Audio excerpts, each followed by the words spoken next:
Markets up and down போற சிச்சுவேஷன்ல நிறைய பேருக்கு நிறைய கேள்வி இருக்கும். நம்ம ஃபண்ட் நல்லா பெர்ஃபார்ம் பண்ணுதா, இப்போ இன்வெஸ்ட் பண்ண கரெக்டான டைமா, கேஷை யூஸ் பண்ணுமா இல்ல கண்டினியூ பண்ணுமா, எங்க இன்வெஸ்ட் பண்ணணும், இந்த மாதிரி நிறைய கேள்வி வரும். அதுக்கு தான் ஆஸ்க் M2W எனிதிங். நம்ம personal finance and market related டவுட்ஸ்க்கு டைரக்டா எங்க எக்ஸ்பர்ட்ஸே ஆன்சர்ஸ் கொடுக்குற ஒரு சூப்பர் இனிஷியேட்டிவ். ஆனா எப்படி பார்ட்டிசிபேட் பண்றது? சிம்பிள். வீடியோ டிஸ்கிரிப்ஷன்ல இருக்கிற ஃபார்மை ஃபில் பண்ணுங்க, உங்களோட டவுட்ஸை ஷேர் பண்ணுங்க. Ask M2W anything because the right advice matters.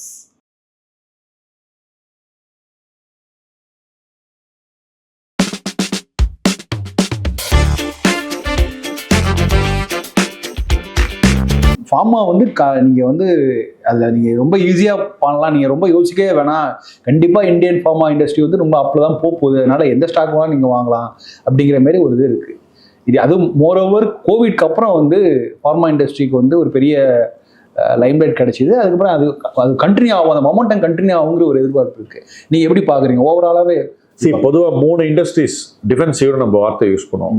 First ID, அடுத்து FMCG, அடுத்து ஃபார்மா. ஜனவரியிலேருந்து ஐடி அண்ட் FMCG சந்தித்த சரிவு வரலாறு காணாத ஒரு சரிவு. நிஃப்டியில கூட இந்த மாதிரி ஒரு சரிவை நம்ம சமீப காலத்தில் பார்க்கலாம். ஏன்னா மார்க்கெட் இறங்கிச்சுன்னா எல்லாரும் என்ன பண்ணுவாங்கன்னா போய் ஐடி FMCG வாங்குவாங்க. யூஸ்வலா சொல்றேன், இன்னைக்கு யாருமே வாங்கல. ஓகே, இன்னைக்கு கூட மார்க்கெட் ரிகவர் இருக்கு, இந்த ஸ்டாக்ஸ் அவ்வளோ ரிகவர் ஆகல. அப்போ ஏதோ மார்க்கெட் வந்து என்ன நினைக்குதுன்னா இந்த கம்பெனிஸ் எல்லாம் காட்டின வளர்ச்சி இனி நிகழ்காலத்திலே அல்லது இன்னும் ஷார்ட் பீரியட்ல திரும்ப வரும்னு எங்களுக்கு தோணலைன்னு மார்க்கெட் நினைக்குது. ஓகே, ஸோ அதனால வந்து எது டிஃபென்சிவ் நினைச்சோமோ அது இன்னைக்கு ரொம்பவே ஒரு ரிஸ்கி ஒரு ஸ்பேஸா மாறிடுச்சு. ஓகே, ஃபார்மா இந்த 3க்குள்ள ரிஸ்கியஸ்ட் ஸ்பேஸ். ஓ ஓகே, ஐடி FMCG ஃபார்மா தான் ரிஸ்கியஸ்ட். ஃபார்மாவுக்கு இன்னைக்கு நல்ல கிராக்கி இருக்கு, எல்லாரும் ஃபார்மால போய் வாங்குறாங்க. ஆனால் ஃபார்மால ஏதாவது ஒரு மிஸ்டேக் ஆச்சுன்னாங்க, உதாரணத்துக்கு ஒரு ஆடிட் அப்ஜெக்ஷன் வந்தது US FDA, அந்த மாதிரி ஏதாவது ஒரு பேட் நியூஸ் வந்து வச்சுங்களேன், அடிச்சு நொறுக்கிடுவாங்க. ஓகே, இந்த காப்பிரைட்ஸ் இஷ்யூ அது மாதிரி எல்லாம் கூட இருக்கிறதுக்கு எல்லாம் இருக்கு. எது வந்தாலும் வந்து மார்க்கெட் முதல்ல அடிச்சிடும், அப்புறம் யோசிக்காரு. ஃபர்ஸ்ட் நீங்க வந்து அடிச்சிருங்க, அப்புறம் பார்க்கலாம். இப்போ நீங்கள் சொன்னீங்க நெக்ஸ்ட் 1 இயர் வந்து நம்ம இது வரைக்கும் இந்த லாஸ்ட் 3 இயர்ஸ் எதிர்பார்த்த ரிட்டர்ன்ஸ் வராதுன்னு சொல்லுவீங்க. இந்த நேரத்தில் என்ன ஒரு ஐடியலாக ஒரு மனுஷன் வந்து எவ்வளோ ஸ்பெண்ட் பண்ணலாம் ஒரு நாளைக்கு? இப்போ நீங்கள் நிறைய சொல்லுவாங்க வடை காப்பி, டிஃபன் காப்பிலாம் நிறைய இருக்குது இந்த வார்த்தைகள்லாம். அந்த மாதிரி பார்க்கும்போது ஒரு எவ்வளோ தான் பண்ணலாம் அப்படின்னு நீங்கள் ஒவ்வொருத்தரோட வருமானத்துக்கு ஏற்ற மாதிரி அவங்க செலவு பண்ண போனாங்க. நமக்கு இப்போ நம்மளாம் ஒரு பீரியட்ல வந்து நம்ம சொந்த வருமானம் வந்து ரொம்ப இல்லாமல் இருந்த காலத்தில் டெய்லி போய் ஹோட்டலில் சாப்பிட்டுட்டு இருந்தோம். இல்லை இப்போ உங்களுக்கு வருமானம் வந்துருச்சுங்கிறதுக்காக டெய்லி போய் நீங்கள் ஹோட்டலில் சாப்பிடுவீங்களா? இல்லை. ஸோ டிசிப்ளினுங்கிறது வந்து ஒரு தனி மனித விருப்பம். நீங்கள் விரும்பித்தான் அந்த டிசிப்ளினை மெயின்டைன் பண்ணணும். இதில் வந்து நான் சொல்கிறேங்கனால நீங்கள் வந்து கேட்கணும்னு அவசியமே கிடையாது. ஆக்சுவலாக டிசிப்ளின் கம்மியாச்சுன்னா அதோட விளைவுகளை அந்த தனிநபர் தான் சந்திப்பாங்க. அந்த இன்வெஸ்டர் மேலே தான் அது வந்து விழும் திரும்பவும். ஸோ அந்த டிசிப்ளினை கொண்டு வரதான் என்னை பொறுத்த வரைக்கும் இதுலலாம் ரொம்ப முக்கியமான. நான் நீங்கள் சொல்கிறதுல இன்னும் மாதிரி புரிஞ்சுக்கிறேன். எப்படின்னா ஒரு நாளைக்கு லக்ஸரியாக என்னென்னலாம் நீங்கள் பண்ணுறீங்களோ, உங்களுடைய டைமோ உங்களுடைய மணியோ அதை வந்து மார்க்கெட்டில் போடுங்கன்னு சொல்கிறது அது எந்த விதமான சரி அப்ரோச்சாக இருக்கும்? லக்ஸரினா ஹோட்டலுக்கு போகிறது சொல்கிறீங்க? ஹோட்டலுக்கு போகிறது இல்லை எங்கேயாவது நான் வந்து ஒரு ஒரு பெரிய ஹோட்டலில் போய் காஃபி சாப்பிட்லான்னு இருந்தேன், லோக்கலில் இருக்க டீ ஸ்டாலில் டீ சாப்பிட்டேன், அதனால் ரிமைனிங் உள்ள அமௌண்ட்டை வந்து நான் வந்து மார்க்கெட்டில் போடலான்னு நினைக்கிறேன். இன்றைக்கி நான் வந்து ஃப்ரீயாக இருக்கேன், எனக்கு 2 hours 3 hours. அது நான் போய் இதோட இன்னொரு நீட்சி ஒரு கருத்து நான் சொல்கிறேன். ஒரு நண்பர் என்கிட்ட சொன்னார், என்னுடைய பிரதருக்கு மூளையே கிடையாது, இப்போ போய் ஃப்ளாட் வாங்குறான், இந்த பைசா இப்போ மார்க்கெட்டில் போட்டால் எவ்வளோ ஆகும் தெரியுமா அப்படின்னு. என்கிட்ட உங்கள் பிரதருக்கு என்ன வயசுன்னு, லேட் 50s சொன்னேன். அவர் பசங்களுக்கு தான் என்ன வயசுன்னு கேட்டேன். எல்லாம் ஜஸ்ட் காலேஜ் படிக்கிறாங்க. இப்போ இவர் இந்த வீடு வாங்கலான்னு வச்சுப்போம், உங்களை மாதிரி அவர் பெரிய அறிவாளி ஆகி இந்த வீடையே அவர் வாங்காமல் இருந்தான்னு வச்சுப்போம். 5 வருஷம் கழிச்சு அவர் பசங்க அவங்களோட இருப்பாங்களா அப்படின்னு கேட்டேன். இல்லை இருக்க மாட்டாங்க, அவங்கெல்லாம் போயிடுவாங்க. அப்போ இவர் வீடு வாங்கிட்டு யாரோட வாழ்ந்து அனுபவிக்க போறாருன்னு நான் கேட்டேன். இவர் இவ்வளோ வருஷம் சம்பாதிச்சு நல்ல பெயரை நிறுவனத்தில் எடுத்து நல்ல ஒரு வருவாயை வளர்த்துக்கிட்டு எல்லாம் அச்சீவ் பண்ணதுக்கு அவருக்கு என்ன எக்ஸ்பீரியன்ஸ்? என்ன உங்களுடைய அறிவுரையை கேட்டுக்கிட்டு வாடகையில் ஒரு சின்ன இடத்துல இருக்கணுமா, இல்லை கொஞ்சம் ஏதோ அவருடைய எஃபர்டன்ஸ்க்கு ஏற்ற மாதிரி ஏதோ ஒன்று வாங்கிட்டு அந்த இடத்துல அவர் வாழ்ந்து அனுபவிக்கணுமாங்கிறது தான் கேள்வி. இப்போ என்னுடைய கருத்தை நான் சொல்றேன். இது வந்து ஒரு ப்ராப்பர்ட்டி பர்ச்சேஸ். நீங்க சொன்ன மாதிரி நுகர்வு விஷயத்துக்கு வருவோம். இப்போ லேட்டஸ்ட் ஃபோன் வருது, இப்போ இந்த ஏர்பாட்ஸ்னு ஒன்று வருது 15,000 ரூபாய் அது சம்திங் இது. அதே போல் டேப்லெட் வருது, பிசி டேப்லெட். இந்த மாதிரி நிறைய விஷயங்கள் நம்மளுடைய தனிநபர் நுகர்வில் வரக்கூடியது இருக்கு. ட்ரெஸ் இருக்கு, ஜீன்ஸ் இருக்கு, ஷூஸ் இருக்கு. இதுலலாம் வந்து நம்ம ஒருத்தர்கிட்ட போய் உனக்கெல்லாம் இப்போ என்ன அவசரம் இதை வாங்குறதுக்குன்னு கேட்கறது என்ன பொறுத்த எனக்கு மனசு வரலைங்க. அவ்வளோதான் நான் சொல்லுவேன். என்ன பொறுத்த வரைக்கும் நம்ம சோஷியலா எல்லாருக்கும் எல்லாம்னு பேசிக்கிறோம். அப்ப ஏன் இந்த நரேட்டிவ் வருதுன்னு நீங்க எனக்கு சொல்லுங்க ப்ளீஸ். இல்ல நான் எப்படி பாக்கன்னா தேவைகளை குறைத்து கொண்டு வசதி இருக்குங்க. இல்லைங்க, ஒரு 25 வயசு பையன் இப்ப இந்த வீடியோ எடுக்கிற இந்த பையனுக்கு வசதி இருக்கு, அவனுக்கு ஒரு ஷூ வாங்கணும்னு ஒரு ஆசை இருக்கு. அவன் காசை போட்டு தான் வாங்க போறான். அது 5,000 10,000 whatever be the case, அவனுக்கு சம்பளம் இருக்கு, அவன் வாங்க போறான். இதை வந்து நீ பண்ணக்கூடாதுன்னு சொல்றது என்ன மாதிரியான ஒரு பூமர் மென்டாலிட்டின்னு கேட்குறேன். ஓகே, என்னை பொறுத்த வரைக்கும் அவன் வயசுல எனக்கு அந்த ஷூவை வாங்குற நிதி சக்தி இல்லை. இப்ப அவனுக்கு இருக்கு, அவன் வாங்கணுங்கிறேன், அவன் விரும்புறான், அது அவன் இஷ்டம். இதை ஏன் பொதுமைப்படுத்துறோம்? இதையே நம்ம சோசியலா வந்து ஏதோ ஒரு பெரிய போதனை சொல்றதா சொல்றோம்.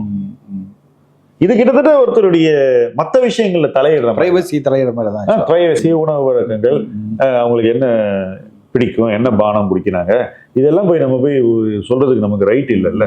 இதுவும் அதே மாதிரி தான் நான் பாக்குறேன்.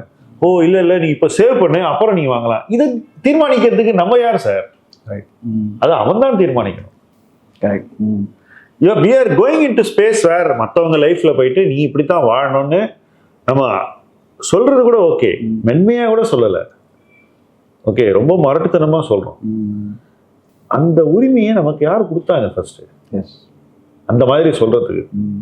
ஒருத்தர் உட்கார வச்சு நம்ம அந்த மாதிரி கேட்கறோம்னாக்க என்னை பொறுத்த மட்டும் அதெல்லாம் ஒரு நாகரிகம் இல்லாத ஒரு விஷயம், செய்யக்கூடாது. அவனுக்கு ஒரு ஆசை இருந்தால் அவன் செய்வார். இப்போ நிறைய பேர் சம்பாதிச்சு ஃபர்ஸ்ட் ஜென்ரேஷன் நல்ல வேலைக்கு வந்து ஒரு ஆஸ்பிரேஷன் இருக்கும், ஒரு கார் வாங்கி அவங்க அப்பா அம்மாவை கூப்பிட்டு போகணும்னு ஒரு ஆசை. நிறைய பேர் பார்த்துருக்கேன். நீ ஏன் கார் வாங்குற? கார் டிப்ரிஷியேட்டிங் அசெட் நான் போதனை கொடுத்தேன்னாக்கா அப்படி பார்த்தா லாஜிக் நான் சொல்றேன் உங்களுக்கு, காரையே வாங்குறப்பா டிப்ரிஷியேட்டிங் அசெட் வாங்காதன்னு சொன்னாங்க. அப்ப அவனுடைய கனவு என்னாச்சு? அதுதானே முக்கியம் ஆக்சுவலா லைஃப்ல நம்ம. ஸோ அதுதான் நான் சொல்றது. இப்போ அதுதான் என்னுடைய வியூ பாயிண்ட் இதுதான். இப்போ யார் இதெல்லாம் சொல்றாங்கன்னா இது எல்லாம் பரம்பரையா அனுபவிச்சவங்க இதெல்லாம் சொல்லலாம். சார் உனக்கு என்ன அவசரம்? ஓகே, இப்போ இந்த உனக்கு என்ன அவசரம், இப்போ எதுக்கு உனக்கு இதுன்னு கேட்குற அதே பார்வையை நீங்க ஒரு அரசியல்வாதி சொன்னா நீங்க எப்படி எடுத்துப்பீங்கன்னு நீங்க யோசிச்சு பாருங்க. ப்ளீஸ் எடுத்து பாருங்க. எனக்கு ரெண்டும் ஒண்ணுதான், அதை ஒன்னாதான் பார்க்கணும்னு நான் சொல்றேன். அது தப்பு. அந்த பார்வை சமூகத்துல பேசக்கூடாதுங்கிறதா என்னுடைய பாயிண்ட் ஆஃப் வியூ. ஸோ நுகர்வு என்பது ஒருவர் தன்னுடைய வருமானத்தோடு அலைன் பண்ணி அந்த வருமானத்துக்கு என்ன கட்டுப்படுதோ அதுக்குள்ள செய்ய வேண்டிய விஷயம். ஓகே, அது தப்பு இல்லை. ஆஸ்பிரேஷனே நீங்க வச்சுக்காம வருமானத்தை மட்டும் கூட்டி வெறும் டிமேட் ஸ்டேட்மெண்ட்ல வாழ்ந்துட முடியுமா? நிச்சயம் முடியாது. அப்புறம் ஒரு பேசிக் நீட்ஸ்க்கு நம்ம வந்து நம்ம அதை சரி பண்ணணும். சரி, இப்போ நீங்கள் கேட்ட கேள்விக்கு நான் வந்து இன்னொரு அது தொடர்பான இன்னொரு கேள்வியும், இந்த ரியல் எஸ்டேட் அப்படிங்கிறது சில பேர் வந்து மார்க்கெட் பக்கமே வராமல் ரியல் எஸ்டேட்லேயே ஃபுல் அண்ட் ஃபுல் இல்லை, அது ஒரு அப்படியே முழுக்க இதை வாங்குறது அப்படின்னு இருப்பாங்க. பட் இன்னைக்கு வந்து ரியல் எஸ்டேட்ல வந்து ஒரு சில நம்ம கம்ப்ளீட்டாக அதை வேணான்னு சொல்லல, பட் அதுக்கு வந்து ஈக்குவல் இம்பார்ட்டன்ஸ் கொடுக்கலாமா? டெஃபினட்டா கொடுக்கலாம். இப்போ நானே ஒரு இன்வெஸ்டரா ரியல் எஸ்டேட்டுக்கு நல்ல இம்பார்ட்டன்ஸ் கொடுப்பேன். எனக்கு பிடிச்ச ரியல் எஸ்டேட் சரியான மதிப்புல வந்ததுன்னா நான் வாங்குவேன். ஆனா பாத்தீங்கன்னா கல்வி எல்லாம் கிடையாது. சிட்டில வந்து பாத்தீங்கன்னா நீங்க ஒரு வர்ற ரெண்டல் இன்கம்ங்கிறது கொஞ்சம் ஒன்லி அப்ரிசியேஷன். தமிழ்நாட்டுல வந்து நீங்க ரெண்டல் இந்த ஈல்டு இதெல்லாம் பார்க்காதீங்க. ஒரே ஒரு விஷயம் தான் நீங்க இன்வெஸ்ட் பண்றதுக்கு ரியல் எஸ்டேட்ல அப்ரிசியேஷன். அப்ப நீங்க வந்து சீப்பா வாங்கினா தான் உங்களுக்கு அப்ரிசியேஷன் கிடைக்கும். ஓகே, இப்போ யூஎஸ்ல கூட இது இருக்கு. நிறைய பேர் இல்லை யூஎஸ்ல இருந்துகிட்டு இங்க பாக்குறவங்க இருக்காங்க. It's a industry. நீங்க என்ன பண்ணுவீங்க, ஒரு ஓல்டு அபார்ட்மெண்ட், ஒரு ஓல்டு வீடை வாங்குறீங்க, வாங்கிட்டு அதை மாடர்னைஸ் பண்ணி அப்படியே வித்துருவீங்க. ஏன்னா மரத்துல கட்டப்பட்ட வீடுகள். ஸோ இங்கே வந்து இந்த பழைய அபார்ட்மெண்ட்டை வாங்கி ரெனோவேட் பண்ணி விற்கிறதுங்கிறது ஒரு இன்வெஸ்ட்மெண்ட். இப்போ உதாரணத்துக்கு இப்போ நிறைய சென்னையில நீங்க எந்த ஏரியால இருக்கீங்க? நான் அது பக்கத்துல இருக்கேன். சரி, இப்போ இந்த கேகே நகர்லாம் போனீங்கன்னா பழைய ஹவுசிங் போர்டு இருக்கு. எல்லா இடத்துலயும் ஹவுசிங் போர்டு, திருவாமியூர், கேகே நகர், இந்த மாதிரி இடங்கள்லாம் இந்த பழைய ஹவுசிங் போர்டு ஃபிளாட்ஸ் வந்து நீங்க ஈஸியா சீப்பா வாங்க முடியும். அதே புது அபார்ட்மெண்ட்னாக்கா அது விலை அதிகம். அப்புறம் அது ரீடெவலப்மெண்ட் போகும்போது உங்களுக்கு எக்ஸ்ட்ரா ஸ்பேஸ் வருது, அது அப்ரிசியேஷன் கிடைக்குது, புது வீட்டுக்கான வேல்யூ கிடைக்குது. ஸோ இந்த மாதிரி நிறைய இன்வெஸ்ட்மெண்ட் ஆப்பர்ச்சுனிட்டிஸ் இருக்கத்தான் செய்யும். ஓகே, நிறைய அது போஸ்ட் கோவிட்க்கு அப்புறம் நிறைய பில்டிங்கை வந்து இடிச்சிட்டு திரும்ப கட்டுறது, அந்த மாதிரி பண்ணும்போது ஒரு ஆப்பர்ச்சுனிட்டி வரும். ஸோ நீங்க வந்து மாறாக இப்போ புதுசா பில்டர் பேரெல்லாம் நான் சொல்லலை, ஏன்னா அது நம்ம நோக்கம் அது இல்லை. இப்போ இன்னைக்கு இருக்கக்கூடிய டாப் பில்டர் வந்து ஒரு புது ப்ராஜெக்ட் போடுறாருன்னா அவர்கிட்ட போய் நீங்க வாங்கின 18,000 20,000 ஸ்கொயர் ஃபுட் சிட்டியில் 40,000 வரைக்கும் 50,000 வரைக்கும் போகுது. இப்போ நிறைய பேர் இந்த 50,000 40,000 போட்டுட்டு நான் அதை வாங்கிட்டேன்னு பெருமையாக கூட ஹவுஸ் டூர்லாம் கட்டுறாங்க. ஸோ இப்போ அந்த மாதிரி நீங்க அந்த 40,000 50,000 வாங்கலாம், இட் வில் நாட் அப்ரிஷியேட். இப்போ நானே இதை போய் வாங்குறேன்னு வச்சுக்கோங்களேன், அது வெறும் என்னுடைய நுகர்வுக்கு தான் நான் வந்து புரிஞ்சுக்கிட்டு வாங்க. இல்லை அது டபுள் ஆயிடும் அப்படின்னு நினைச்சீங்கன்னா நடப்பது சந்தேகம் இங்கேருந்து. ஸோ சில அசெட்ஸ் வாங்கினா பணம் பண்ண முடியாது, சில விதமான இன்வெஸ்ட்மெண்ட்ஸை வாங்கினா பணம் பண்ண முடியும். இந்த பணம் பண்ண முடியுமா முடியாதாங்கிற கொஸ்டினை நீங்க வந்து ஒரு பர்ச்சேஸுக்கு முன்னாடியே தெளிவாக கேட்டு தான் வாங்கணும். ஓகே, ஸோ இன்னும் 2-3 ஜென்ரிக் கொஸ்டின் மட்டும். இந்த ஒரு சேவிங்ஸ் அப்படிங்கிற ஒரு மென்டாலிட்டி இருக்குல்ல, அது வந்து 18 வயசு பிள்ளைங்களுக்கு எப்படி கொண்டு வரலாம்? ஆக்சுவலாக அவங்க கையில் வந்து ஆதார் கார்டு மட்டும்தான் இருக்கும், அவங்க கிட்ட ஒரு பேங்க் அக்கௌண்ட்டோ இப்போ தான் ஸ்டார்ட் பண்ணோம், உடனடியாக அவங்களுக்கு ஒரு அக்கௌண்ட் வாங்கி கொடுத்து ஒரு டிமாண்ட் அக்கௌண்ட் கொடுத்து அப்படி ஆரம்பிச்சு கொடுக்கலாமா? அது ஒரு கொஸ்டின். ரெண்டாவது வந்து 18 வயசு குறைவாக இருக்கிறவங்களுக்கு அவங்களுக்கு என்ன மாதிரி, அவங்களுக்கு வந்து பேசிக்காக அவங்களுக்கு ஒரு இன்வெஸ்டிங்கிற மார்க்கெட்டை பற்றின ஒரு பேசிக் ஐடியா கொடுத்து நல்லது தான், பட் எந்த லெவலுங்கிறது அது உங்களுடைய அட்வைஸ்? ரெண்டுமே பண்ணலாம், ரெண்டுத்துக்கு தனித்தனி ஆன்சர். ஃபர்ஸ்ட் 18க்கு மேல உள்ளவங்க, இப்போ நான் வந்து 20 இயர்ஸ் இருக்கும்போது ஸ்டாக் மார்க்கெட்ல இன்வெஸ்ட் பண்ணலாமான்னு யோசிக்கிறேன். 21 வயசுல நான் இன்வெஸ்ட் பண்ணிட்டேன், ஃபர்ஸ்ட் இன்வெஸ்ட்மெண்ட் நான் பண்ணிட்டேன். ஸோ இந்த ஏர்லி மூவர் அட்வான்டேஜ் வந்து வேற எதுலையுமே கிடைக்காது. நீங்க வந்து ஒரு பணக்காரன் ஆகணும்னாலோ முதலீடுகள் செய்து வளரணும்னு நினைக்கிறீங்கன்னா நிச்சயமா ஏர்லி மூவர் அட்வான்டேஜ் வேற எதுலையுமே கிடைக்காது. வேற என்ன இன்னைக்கு கூட ஒருத்தர் சந்திக்கிறாரு, அவர் வந்து நல்லா பண்ணியிருக்காரு லைஃப்ல, பட் அவர் வந்து லேட்டா தான் ஆரம்பிக்கிறார். Okay, right. ஸோ என்ன பொறுத்தவரை இந்த ஏர்லி மூவர் அட்வான்டேஜ், அவர் இப்போ ஆரம்பிக்கிற ஸ்டேஜ்ல நான் என்னுடைய நிதி சுதந்திரத்தை அடைஞ்சிட்டேன், நல்லா புரிஞ்சுங்க. ஓகே, சப்போஸ் நீங்க 21ல ஆரம்பிக்கிறீங்க, 40ல நீங்க ஃபைனான்சியலி ஃப்ரீயா ஆக முடியும். First point. 40ல நீங்க ஃபைனான்சியலா ஃப்ரீ ஆகிறது மட்டும் முக்கியம் இல்லை, ஏர்லி என்னது fire, financial independence, retire early. இந்த ஃபயர் அடையிறது வந்து அவ்வளவு முக்கியம் இல்லை, அதுக்கு மேலதான் நீங்க உண்மையான ஃபயர் விட போறீங்க. அந்த என்ன ஃபயர்னாக்கா, உங்களுக்கு தேவைகள்லாம் எல்லாமே அச்சீவ் பண்ணிட்டீங்க, ஆனா உங்கள்கிட்ட சொத்துக்கள் இருக்கு. அதுக்கப்புறம் நீங்க அந்த 40 வயசுல நீங்க அச்சீவ் பண்ற ஃபயருக்கு அப்புறம் நீங்க இன்னொரு 20 வருஷம் இன்வெஸ்ட் பண்ண போறீங்கன்னா அதுக்கப்புறம் நீங்க கிரியேட் பண்ண போறதுதான் உங்களுடைய உண்மையான வெல்த். ஓகே, இது வந்து உங்களுடைய தேவைகளுக்கானது. அதுக்கப்புறம் நீங்க கிரியேட் பண்ணது உங்க உண்மையான வெல்த். ஸோ அந்த வாய்ப்பு யாருக்கு கிடைக்கும்னா, ஏர்லியா யார் ஆரம்பிக்கிறேன்னா அவங்களுக்கு தான் கிடைக்கும். யார் வந்து சும்மா 30-35 வயசுக்கு அப்புறம் தங்களுக்கு ஃபினான்ஷியல் இண்டிபெண்டன்ஸ் தேவைன்னு உணர்ந்து அதுக்கு முதல்ல ஆரம்பிக்கிறாங்களோ அவங்க இதெல்லாம் பண்றதுக்குள்ள அவங்களுக்கு வயசாகி போயிடும். அன்னைக்கு அவங்க வருமானம் வந்து சப்போர்ட் பண்ணாது. 40ல ஒருத்தரோட வருமானம் தொடர்ந்து முதலீடு செய்து வளர்வதற்கு சப்போர்ட் பண்ணும். 60ல அது பண்ணுமானா என்னை பொறுத்த வரைக்கும் சிரமம். உடல் ஆரோக்கியம், பொருளாதார வாய்ப்புகள், வேலை வாய்ப்புகள் எல்லாமே மாறிடும். ஸோ இந்த யங் ஏஜ்ல ஆரம்பிக்கிறவன் தான் என்னை பொறுத்த வரைக்கும் early fire, financial independence achieve பண்ண முடியும், ஏர்லி ரிட்டையர்மெண்ட் அச்சீவ் பண்ண முடியும். முதலீட்டு மூலமாக அவங்க எதிர்பார்த்ததை விட அதிகமான ஒரு சொத்தை, ஃபைனான்சியல் அசெட், வெல்த் கிரியேட் பண்ண முடியும்.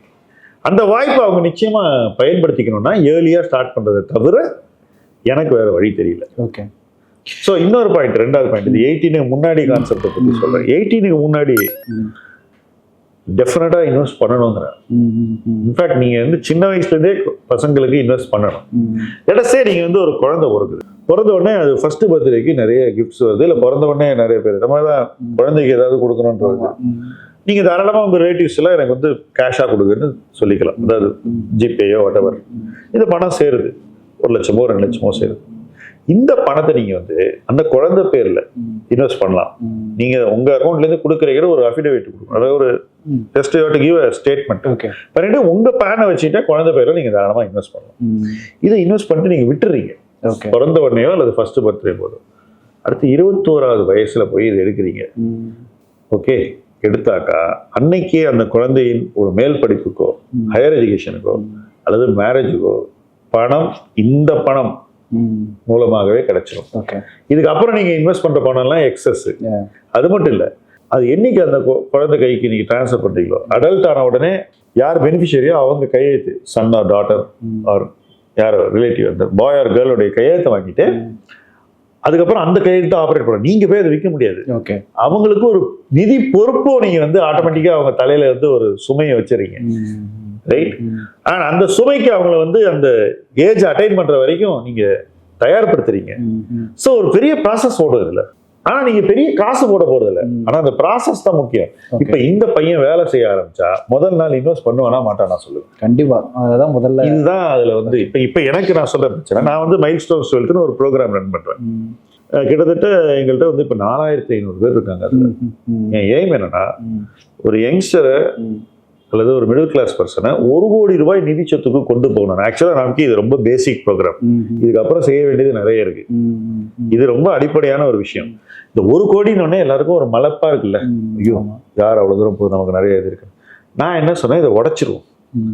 ஒரு 6 மைல்ஸ்டோன் வச்சுப்போம். முதல்ல 2 லட்சத்தை ரீச் பண்ணுங்க, அதுக்கப்புறம் 5 லட்சத்துக்கு போகும், அதுக்கப்புறம் 10 லட்சத்துக்கு போகும், அதுக்கப்புறம் 25, அதுக்கப்புறம் 50 லட்சம், 6வதா 1 கோடி. இப்ப இந்த 2 லட்சம் போறதுக்கு ஒரு 10,000 ரூபாய் எஸ்ஐபி பண்ணான்னு வச்சுக்கோங்க ஒரு பர்சன். 2 இயர்ஸ்க்குள்ள நம்ம 2 லட்சம் போயிடுவோம். அதுக்கு அடுத்த 2 இயர்ஸ்ல 4 வருஷத்துல நம்ம 5 லட்சத்துக்கு கூட போக மாட்டோம். இந்த போட்ட காசு வந்து வளர்ந்துச்சுன்னா கிட்டத்தட்ட 10 லட்சத்துக்கிட்ட போயிடும். ஓகே. 2 to 10க்கு போயிடலாம். 5 இயர்ஸ்ல போகலாம் ஈஸியா. ஓகே. ஏன்னா வருமானம் வளருது இல்ல, அப்ப சேமிப்பும் வளருது இல்ல. ஆமா. சோ சீக்கிரம் போயிடலாம். நான் வெறும் 12% அச்சீவ் பண்ணிக்கங்கன்னு தான் நான் சொல்றேன். 10 to 12% அச்சீவ் பண்ணிக்க, அது வந்தா போதும். அதோட அதிகமா வரும், நல்லா பண்ணா வரும். பட் அதை நீங்க வந்து முதல் நாளே நீங்க வந்து எதிர்பார்க்க வேணாம். எதிர்பார்ப்பை கம்மியா வச்சுங்கன்னா ஹார்ட் ஒர்க் பண்ணுங்க, வர்றதை நினைச்சு சந்தோஷப்படுங்க, அது உங்களுடைய சக்சஸ் சொல்றது. ஸோ இந்த கான்செப்ட்ல ஸ்டேஜ் பை ஸ்டேஜ் கொண்டு போடணும்னு பார்க்கணும். இதுல எவ்வளவு டிஸ்ட்ராக்ஷன் இருக்கு தெரியுமா பீப்புளுக்கு? நான் சொல்றேன், இந்த 4500 பேர்ல பாதி பேர் வந்து 2 லட்சத்துக்கு கீழே உள்ளவங்க. ரஃபா சொல்றேன். இப்போ எங்கள்கிட்ட வந்து 1 lakh உள்ள ஒரு கஸ்டமர் இருந்தாங்கன்னா அவர் எங்களுக்கு கொடுக்கக்கூடிய வருவாய் வந்து வெறும் 700 rupees. அதுல ஜிஎஸ்டி கட்டணும், அதுக்கப்புறம் ஓவர் ரேட்டு, இது எல்லாம் அதுக்குள்ள வரணும். ஆனா சோசியல் மீடியால போய் பார்த்தீங்கன்னா இந்த சிறு முதலீட்டாளர்கிட்ட நம்ம ஏதோ பெரிய பணம் சம்பாதிக்கிறத பீப்புள் திங்க் பண்றாங்க. ஓகே சரி, இவர்கிட்ட சம்பாதிக்கலன்னு நான் சொல்றேன். இப்போ இந்த 2லேருந்து அவர் 5 லட்சம் போய் 5லேருந்து 10 லட்சம் போனா கூட அன்னைக்கும் இவர் எனக்கு கொடுக்க போகிற பணம் வந்து 7,000 ரூபாய் தான். ரஃபா சொல்றேன், ஆவரேஜா என்னுடைய கணக்குல. அந்த 7,000 ரூபாய் கூட நம்ம கட்டுப்படி ஆகாது. நீங்க வந்து 50 லட்சம் போனா கூட அவங்க நமக்கு கொடுக்க போறது 35,000. ஓகே. நம்ம ஃபர்ஸ்ட் இவங்க 50 லட்சம் போற வரைக்கும் நம்ம ஒர்க் பண்ணிருக்கோம்ல. 2 லட்சம் போகும்போது லாஸ், 5 லட்சம் போகும்போது லாஸ், 10 லட்சம் போகும்போது லாஸ், 25 லட்சம் போகும்போது லாஸ். இந்த 4 மைல்ஸ்டோனை கிராஸ் பண்றதுக்கு நம்ம லாஸ் பண்ணிட்டு 5வது மைல்ஸ்டோன்ல நீங்க வந்து ப்ராஃபிட் பண்ண போறீங்கன்னா இந்த லாஸ் அங்க காம்பன்சேட் ஆகி தானே வருது. ஐயோ அவங்க அவ்வளவு சம்பாதிக்கிறானே அப்படின்னாக்கா, ரைட்? அப்போ அந்த இடத்துக்கே வராம போயிடுறாங்க. இன்னைக்கு என்ன பண்ணிட்டு இருக்கான்? இப்போ என்கிட்ட மெசேஜ் எல்லாம் வரும், 2 lakh போர்ட்ஃபோலியோ வச்சிருக்கேன் சார், ஷேர்ல டைரக்ட்ல அந்த ஏதோ ஒரு பிளாட்ஃபார்ம்ல, பார்க்க முடியுமான்னு கேட்ட உடனே அனுப்பிச்சிருவான், கேட்க கூட மாட்டான். அது பார்த்தா 30 ஷேரை வாங்கி வச்சிருவான், 1000, 500, 1000, 500. சரி, இந்த மாதிரிலாம் இன்வெஸ்ட் பண்ணி ஒருத்தன் பணக்காரனே ஆக முடியாது சார், எனக்கு நல்லா தெரியும். கேள்வியின் அடிப்படையில் வெறும் பங்குகளை வாங்கி ஒருத்தன் பணக்காரன் ஆக முடியாது. வேற நம்ம 4 ஃபண்ட்ல போட்டு கரெக்டா ஒரு ரிட்டர்னை பண்ணி, இப்போ இந்த மார்க்கெட்ல அவங்கள்ட்ட ஸ்மால் கேப்பே கிடையாது. எங்க மைல்ஸ்டோன்ஸ் கிளைண்ட் ஸ்மால் கேப்பே கிடையாது. அவன் பீஸ்ஃபுல்லா இருக்கான். லாஸ்ட் இயர் ஃபுல்லா அவங்கள நான் பேங்கிங் வாங்க வச்சேன். இன்னைக்கு மார்க்கெட்டே திருப்பி தூக்கி நிறுத்தி இருக்கிறது பேங்கிங் தான். அவங்கள்ட்ட இருக்கு, ரைட்? இந்த மாதிரி ஒரு ஹேண்ட் ஹோல்டு பண்ணி கூட்டிட்டு போறதுக்கு தான் ஒரு காம்பன்சேஷன் கொடுக்கப்படுகிறது அல்லது ரெமுனரேஷன் கொடுக்கப்படுது. அது மட்டும் இல்லை, நீங்க உண்மையிலேயே ஒருத்தர்கிட்ட நிறைய ரெமுனரேஷன் சம்பாதிக்கணும், நீங்க அவரோட 15-20 வருஷம் டிராவல் பண்ணணும். இப்போ 15-20 வருஷம் ஒருத்தர் உங்களோட இருக்கான்னா அந்த ஜேர்னிக்கும் ரிலேஷன்ஷிப்புக்கும் நீங்க மதிப்பே கொடுக்க மாட்டேன்னு சொன்னாங்க. அப்ப யார் உங்களோட இருப்பாங்க லைஃப்ல? நான் கேட்கிறேன். கண்டிப்பா இதே ஆட்டிடியூட் தான் நம்ம ஃப்ரெண்ட்ஷிப்லயும் பண்ணுவோம், ரிலேஷன்ஷிப்லயும் பண்ணுவோம், எல்லாத்துலயும் இதானே வரப்போகுது. அப்ப இந்த காசு காசு காசுன்னு ஒரு பரப்பு இருக்கு பாருங்களேன். அந்த பரப்புல வந்து நீங்க வந்து உங்களுக்கு என்ன வேல்யூ வேணும், நீங்க என்ன வேல்யூ கொடுக்குறீங்க, இது ரெண்டையே பார்க்க தவறுறது வந்து எங்க நடக்குதுனாக்கா எனக்கு என்ன வருத்தம்னா 1 கோடி வச்சிருக்கவன் நினைச்சா கூட எனக்கு கவலை இல்லை, அவன் தாராளமா is ready to pay. Small அமௌண்ட்ல இருந்து அந்த சின்ன இன்வெஸ்டரை போய் நீங்க மிஸ்கைட் பண்ணி வச்சிருக்கீங்க. அதுதான் எனக்கு வந்து இதுல வந்து யாருக்கு ஹேண்ட் ஹோல்டிங் தேவையோ, யாருக்கு வந்து நல்ல கைடன்ஸ் தேவையோ, அவன் வந்து கம்ப்ளீட்டா is the wrong state of mind. But அதுதான் இன்னைக்கு சுச்சுவேஷன். அதைத்தான் நம்ம வந்து பேட்டில் பண்றோம். ஸ்மால் இன்வெஸ்டரை எப்படி சேஃபா ஒரு இடத்துக்கு கொண்டு போகுது. நான் இன்னைக்கு தெளிவா சொல்றேன் சார், ஒருத்தனை வந்து 10 லட்சத்துக்கு நான் கொண்டு போயிட்டேன்னு வச்சுக்கோங்களேன், சேஃபா நஷ்டம் இல்லாம, அவன் ஷூரா 1 கோடியை சீக்கிரம் வாங்கிடுவான் சார். நான் 100% சொல்றேன். இது என்னுடைய அனுபவம், என் லைஃப்ல நடந்த விஷயம் சொல்றேன். நான் ஏன் ஒரு இன்வெஸ்டரா சக்சீட் ஆனேன்ற கேள்விக்கான எளிதான நேரடியான விடை, 10 லட்சத்தை அடைவதற்கு நான் குறைந்த அவகாசத்தை எடுத்துக்கொண்டேன். அந்த அவகாசத்துல தவறுகளை பெருவாரியாக தவிர்த்தேன். எனக்கு அப்படிப்பட்ட ஆலோசனை கொடுக்கப்பட்டது. ஓகே, ஹேண்ட் ஹோல்டிங் எனக்கு அந்த லெவல்ல இருந்ததுனால 10 lakhs போறதுக்குள்ள என்னுடைய கான்ஃபிடன்ஸ், என்னுடைய ப்ரிப்பரேஷன் எல்லாம் ரெடி ஆயிடுச்சு. ஓகே, ஏன்னா அதுக்கப்புறம் you are only going to repeat the same thing.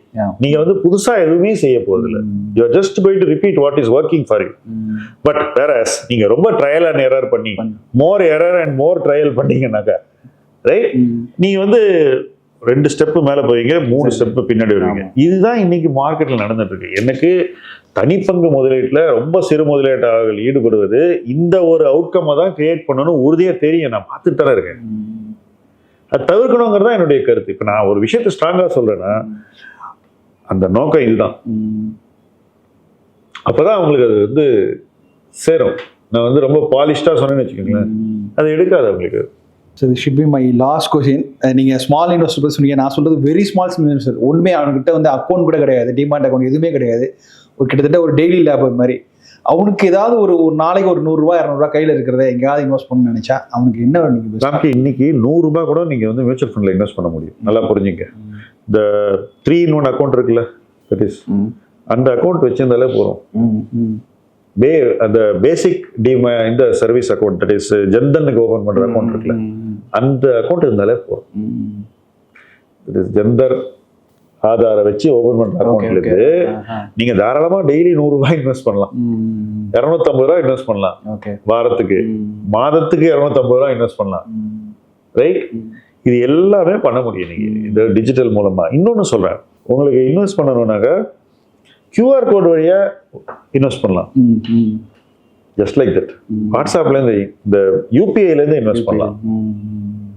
So technology நீங்க நிறைய விஷயங்களை ஓபன் பண்ணி விட்டுருச்சு. ஆனா அதை எந்த அளவுக்கு மக்கள் வந்து யூஸ் பண்ண போறாங்க, எந்த அளவுக்கு அதை வந்து பயன்படுத்த போறாங்கன்றத கேள்விக்குறி. இன்னைக்கு யாருமே இதெல்லாம் பண்ணல. இன்னைக்கு ஒண்ணுமே இல்லைங்க. இந்த மகளிர் உரிமை தொகைன்னு 1000 ரூபாய் எல்லாருக்கும் வருது லேடிஸ்க்கு. நான் சொல்றேன், இதை ஒரு லேடி இன்வெஸ்ட் பண்ணாலே வருஷத்துக்கு 12,000, ரைட், ஒரு 5 இயர்ஸ் பண்ணாங்கன்னா ஒரு 60,000 ரூபாய் சேவ் பண்ணுவாங்க. அதுக்கப்புறம் அதை அவங்க தொடாம விட்டாலே அவங்களுக்கு கிட்டத்தட்ட ஒரு ரிட்டையர்மெண்ட் ஸ்டேஜ்ல ஒரு நல்ல பணம் வரதுக்கான வாய்ப்பு இருக்கு. கவர்மெண்ட் கொடுக்குற அந்த பைசாவே நீங்க வந்து இப்படி எல்லாருமே ஏர்னும் பண்றாங்க. லேடிஸ் எல்லாம் போய் ஏர்ன் பண்றாங்க நிறைய பணம். இந்த ஒரு விஷயத்தை இன்வெஸ்ட் பண்ணாலே அவங்களுக்கு வந்து நல்ல அவுட்கம் கிரியேட் பண்ண முடியும். But people don't realise. டெஃபினட்டா பண்ண முடியும். அது எல்லாத்துக்குமே இன்னைக்கு ஆர்கிடெக்சர் இருக்கு. அதாவது உங்களுக்கு டிஜிட்டல் ஆர்கிடெக்சர் ஃபுல்லா இருக்கு. அதனால அதாவது இது வந்து முன்னாடி எல்லாம் வந்து பணக்காரங்க தான் மியூச்சுவல் ஃபண்ட்ல இன்வெஸ்ட் பண்ண முடியும் இருந்தது. இன்னைக்கு 100 rupees to 50 rupees மைக்ரோ எஸ்ஐபின்னு சொல்றோம். அது வரைக்கும் கொண்டு வந்து நிறுத்திருக்கோம். Which is a very good thing. நீங்க 100 to 50க்கு நீங்க கோல்டு கூட ஃபிராக்ஷன்ஸ் வாங்க முடியும். அதை சொல்ல மறந்துட்டேன், அது கூட வாங்க முடியும். ஓகே, இந்த கோல்ட் லாக்கர் கான்செப்ட், இந்த இதெல்லாம் நிறைய இருக்கு ப்ராடக்ட்ஸ். நான் எந்த குறிப்பிட்ட ப்ராடக்ட்டையும் இங்க பரிந்துரைக்கல, பட் சொல்யூஷன் இருக்குன்னு சொல்றேன். ஓகே, ஸோ இது யாருக்காக ஒரு 100 ரூபாய் 250 ரூபாய் இன்வெஸ்ட் பண்ணலான்னு ஒரு வழிமுறையை யாருக்காக நம்ம உருவாக்கி இருக்கோம் சமூகமா? யாருக்கு அவ்வளவுதான் பணம் இருக்கோ அவங்களுக்காக தான்.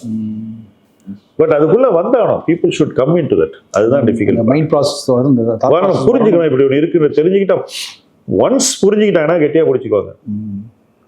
இப்போ ஸ்மார்ட் போன் இருக்குல்ல, உங்களுக்கு தெரியும், முன்னாடி இந்த நோக்கியா போன்லாம் இருந்தப்போ, ரைட், பட்டன் கொஞ்சம் பேர்கிட்ட தான் அந்த போன் இருக்குது, கொஞ்சம் பேர் தான் அதை உபயோகப்படுத்திங்க. பட் ஸ்மார்ட் போன் வந்த உடனே எக்ஸ்போனென்ஷியலா இன்க்ரீஸ் ஆயிடுச்சு. ஓகே, அண்ட் இன்னைக்கு எல்லார் கையிலுமே ஸ்மார்ட் போன் இருக்கு. இந்த ஸ்மார்ட் போன் வரும்போது ஒருத்தனுடைய நாலேஜ் எப்படி கூடுது? அது எல்லாம் ஒரு டாமினோ எஃபெக்ட் நம்ம சொல்லுவோம். அப்படித்தானே நடந்துட்டு இருக்கு. முதலீடுலயும் இது நடக்க போகுது. It's waiting to happen. Hopefully இன்னும் சீக்கிரம் நடக்கும்னு எதிர்பார்க்கிறேன். நைஸ். ஒரு நீண்ட உரையாடல். ரொம்ப thanks for your time. Thank you Ramki. நிறைய கேள்விகள் கேட்டீங்க, நிறைய ஆன்சரும் பண்ணிட்டோம். தேங்க்யூ.